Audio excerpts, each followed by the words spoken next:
So the major issues of 20th century history, surely in the United States, is corporate propaganda. That's a huge industry. In fact, it extends over obviously the commercial media, but the whole range of systems that reach the public, the entertainment industry, television, a good bit of what appears in the schools, a lot of what appears straight out in the newspapers and so on. Huge amount of that comes straight out of the public relations industry, which was established in this country early in the century and sort of developed mainly in the 20s and on, and has become an enormous industry. It's now spreading over the rest of the world, but it's primarily here. And its goal from the beginning, perfectly openly and consciously, was to control the public mind, as they put it.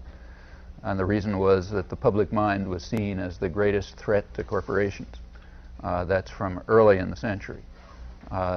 Business power was strong, but it's a very free country by comparative standards, and it's hard to call on state violence, not impossible, but hard to call upon state violence to crush people's efforts to achieve freedom and rights and justice. So therefore it was recognized early on that it's going to be necessary to control people's minds.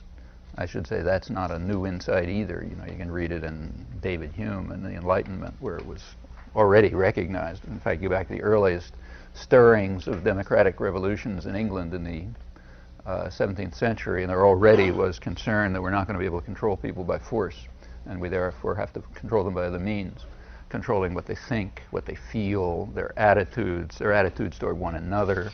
I mean, all sorts of mechanisms of control are going to have to be devised, which will replace the efficient use of force and violence that was available to a much greater extent earlier on, and as has been fortunately declining, you know, not uniformly, but often declining through the years, particularly here, leading to the need for other methods of control.